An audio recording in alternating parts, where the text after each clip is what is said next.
Yes, guys, how you doing? Welcome back to the Spurs Talk Show. It's a sunny day. It's a beautiful day here down in Surrey. I hope you're all happy and healthy doing the things you love with those you love to do them with. I've got Bugsy out with me. She's up in front. You'll see her in a moment or two.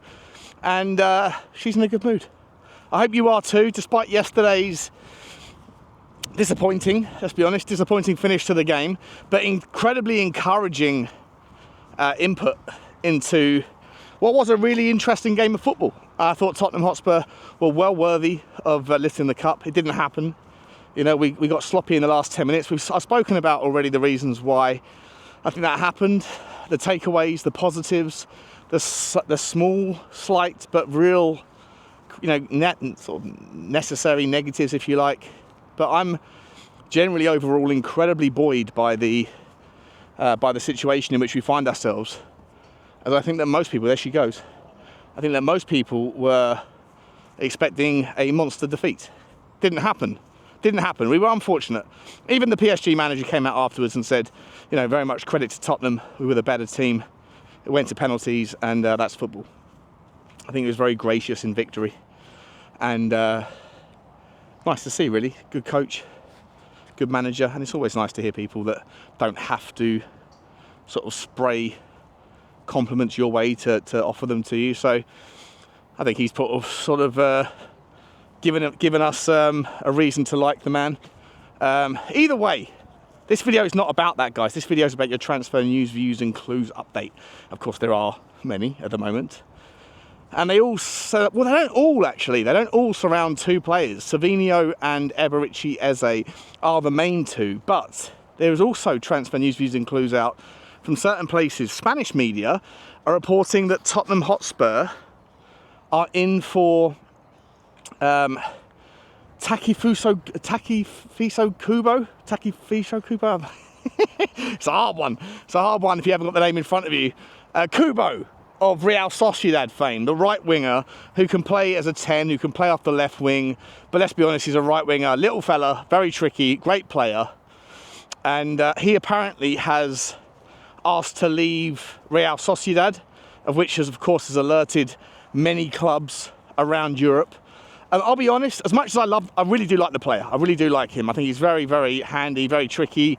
There's a lot of players like him, that small, tricky, difficult to predict what's going to happen. And he's been linked to Tottenham many times over the last couple of years.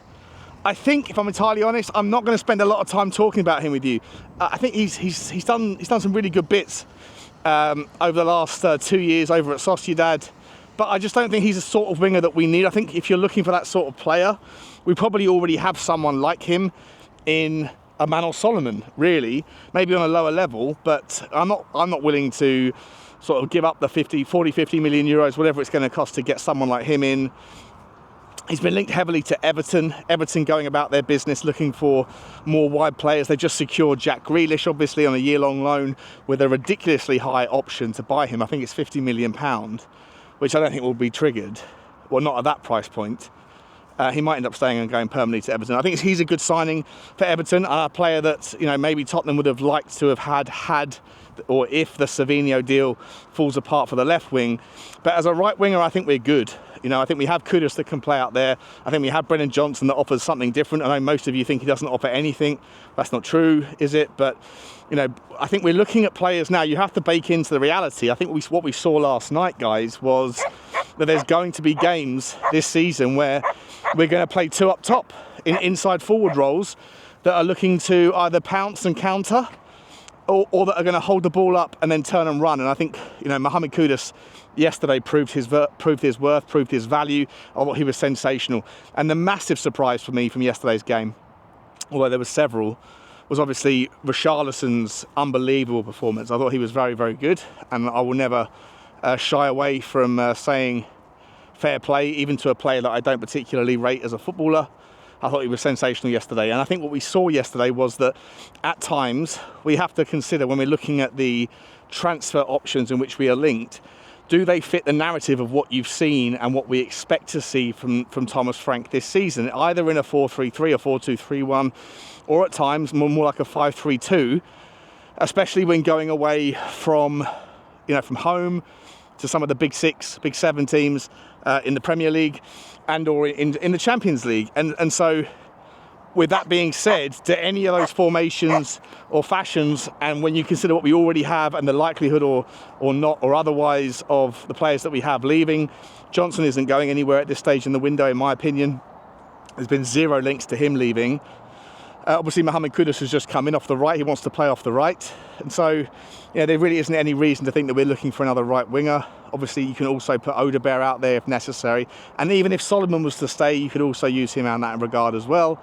And so, I just think it's a very, very unlikely situation that Tottenham are looking for a player who might be versatile, but ultimately his best efforts are playing off the right. Now, you might say that about Savinho, but Savinho played most of last season off the right for City, but he played off the left previously for Girona and even for Troyes, etc. So, he is a left winger that just was repositioned out to the right-hand side under Pep Guardiola. Now, the stories that are around this morning with regard to Savinho is that Tottenham are still very much interested. I think they had their first bid rejected, and that Manchester City are not willing to even engage for anything under £50 million, which is about 60 million euros, give or take. That was what was reported by Fabrizio Romano yesterday. And I think that Tottenham are going to go back and have a second crack at that. There are rumours out that Tottenham have actually officially offered a second bid this afternoon or this morning. Not sure the details of that, but it looks to me like Savinho does want to leave. He's already said and spoken to Pep Guardiola, and he said, look, I want minutes, I want to play, and if you can't offer me that, then I'd like to leave. And I think Manchester City under Pep Guardiola, I think even Silva has come out and said in the past, look, if you don't want to commit to Manchester City and respect the role that you play, then you're not for us and leave. Or basically, I'm inferring and I'm putting out some sort of paraphrasing there, but so I've got a really itchy nose. I think the hay fever's back. But that's the kind of gist of it. So if we've convinced him to come, and we don't think that wages will be an issue, then it comes down to the right sort of price point. Now, Manchester City are going to hold out for a lot of money. I think they're holding out for as much as they possibly can so that they can then transition and lift most of the money that we give them for Savinho for them to go and get a Rodrigo. That just to me makes the most sense, and I'm okay with it. I think you should be too, but let me know if you're not. That we have to respect the pecking order of where we sit in the politics of football and the ability to draw players. I'm sure we would love Rodrigo, but he doesn't want to come to Tottenham. And so, it's okay. It's okay in the transition to go after a guy that fits the profile of what Tottenham are looking for. He's a super exciting player, an unbelievable first touch, unbelievable trickery and technique. And it's someone that, in a world where you are doing that counter-attacking transitional play, which I think we'll be seeing quite a lot of this year, then you've got a guy there that isn't going to be the kind of the main outlet, but he'll be the guy that runs off of them. Imagine Kudus. You saw what Kudus could do last night with his ability to, to walk backwards, to trap the ball on the back on his chest, bring the ball down, first touch and turn, and then play 1-2s with Richalison. Neither of these two players are known for their passing. Richalison not known for his first touch, but in that first 70 minutes, both of them working brilliantly well together with the help and support of a Pape Sarr who was being shoehorned into a 10 and I thought was extraordinarily good. So if you can get a Savinho that's running off of a Kudus, or if you can get an Eze, which we're going to come to in a minute, because that story looks like it's kind of almost there. Being entirely honest, there's lots of stories out, guys. Lots and lots of stories out right now. Romano's spoken about him. Twice, 3 times this morning, I think he said there's things going on and that Tottenham are readying their bid. Paul O'Keefe, even though he's blocked me, so I don't know why, Paul, so I don't know why. But he's come out saying Tottenham are about to ready their first bid, or have made their first bid, and there's other people, Crystal Palace, like very well supported Crystal Palace fan accounts saying that Tottenham have offered something like, was it 58 million plus 7 in add-ons, which is very close to the release clause, which was 68, so we're about $1 million or 2 away, but that on top of that, the terms probably favourable to Tottenham in terms of how and when we have to pay that money. So it doesn't look like we're a million miles away, on the presumption that that there's truth to any of those things. If Romano's talking about them, I mean, the fan channel guy, I don't know, I mean, he's or the fan account thing, He's very well supported though, and from what I've looked into, he's somewhat known as a bit of an ITK in that in that world. That maybe, just maybe, we are close, and the Eze bomber might come tonight or tomorrow live on the Spurs 5, potentially tonight at 8 p.m, after 8 p.m. Make sure you check that out.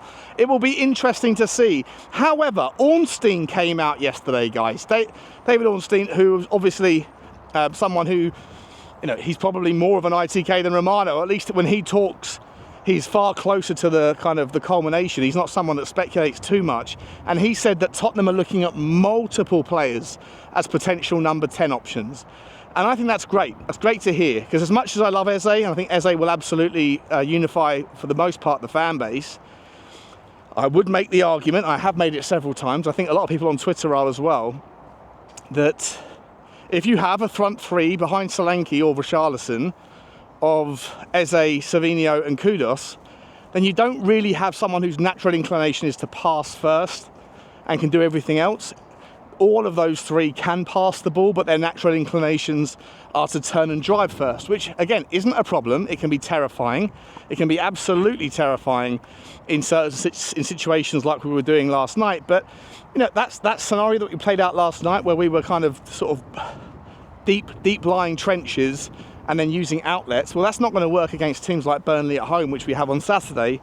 So you have to bake in the kind of variety of the formations, the variety of the structure in which we're going to be playing football, and not every game is going to require the same sort of thing. Now, I'd love Eze, don't get me wrong, I'd be absolutely over the moon with Eze. If you were to offer me one of Eze or Savinho right now, it would be Eze over Savinho, and I hope that's the way we go. However, if we can get both, that's also superb for me, and I'll absolutely trust that Thomas Frank and Cochrane have got a plan in mind around how it is that they want to kind of overcome that natural tendency to want to drive and run before they turn and pass.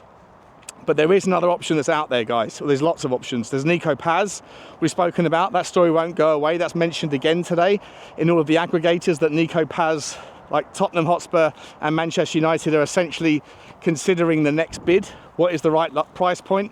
That we put in a bid that's nowhere near what is required to get Paz. And Manchester United apparently also looking in that regard. I don't know where United are getting their money from. I would expect that Manchester United have probably got some sort of injection of capital that hasn't been articulated yet, especially as they're not done with their business. They're looking for centre-backs, and they're looking for midfielders, and they're looking for goalkeepers as well. So having already spent £200 million on that forward line, you'd think that there has to be some sort of truth to the idea that there's money behind the scenes, or that Sir Jim Ratcliffe was just lying to justify his cost-cutting exercises on people that he deemed surplus to requirements, like Doris the tea lady. Anyway, the next story though. So Nico Paz is a great player, and for me, Nico Paz, I'd be very excited. But he's a youngster with unbelievable potential. But right now, we probably want someone with a bit more experience to be able to kind of see out what we saw last night. Right, you saw Polinia kind of standing on the touchline almost like a coach, kind of trying to train the players as the game was going on in how to manage that last 15-20 minutes.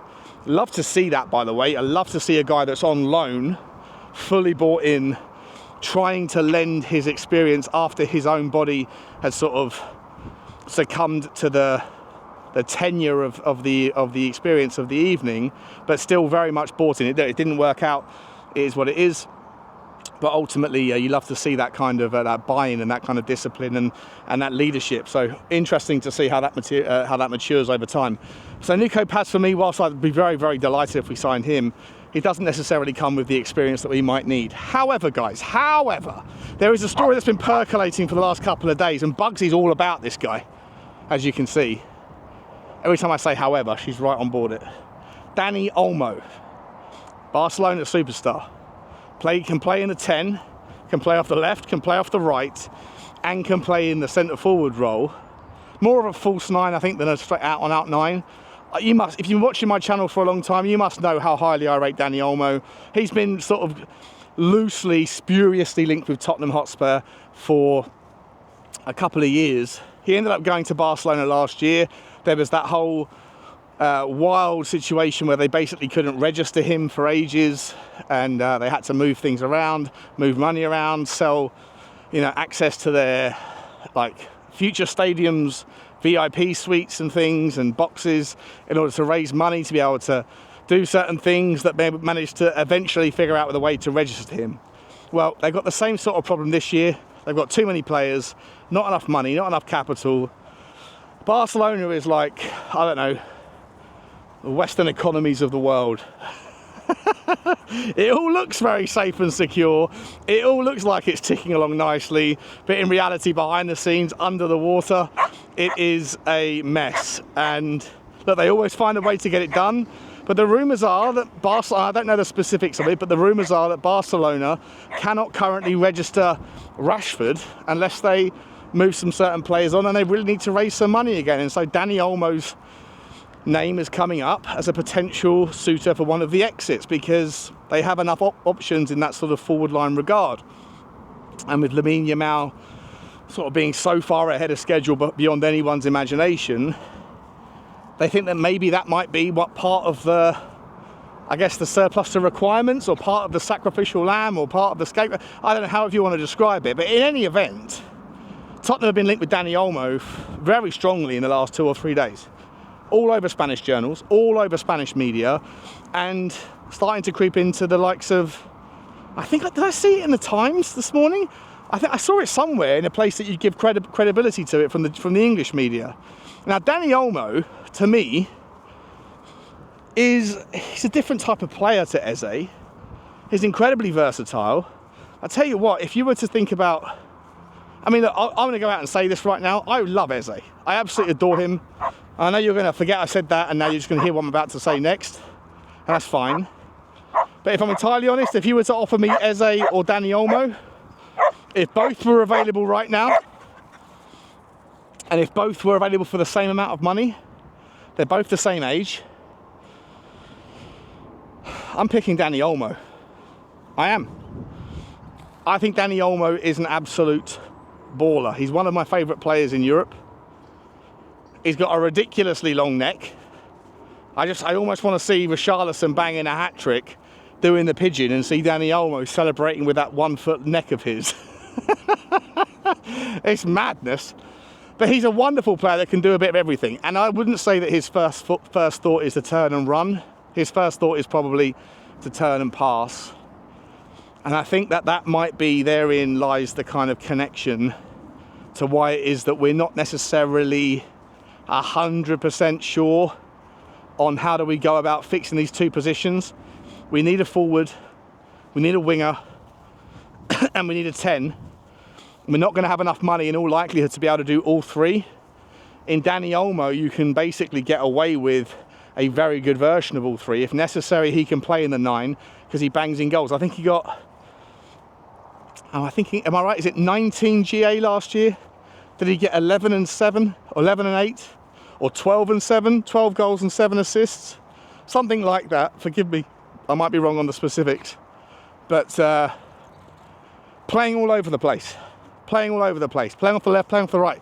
Now, you might even be able to make the argument that Tottenham could go and get an Eze and a Dani Olmo and then sacrifice a Savinho, because he can equally play off the left-hand side, but he's not as sort of driven and take-on specialist type of player. He's closer to an Eze type than he is to a Savinho. But he's so wonderfully versatile and so wonderfully gifted with the ball at his feet. He can do pretty much anything he wants. And it would be great to see him. I don't think we'll get Dani Olmo, so I'm not going to spend too much more time talking about it.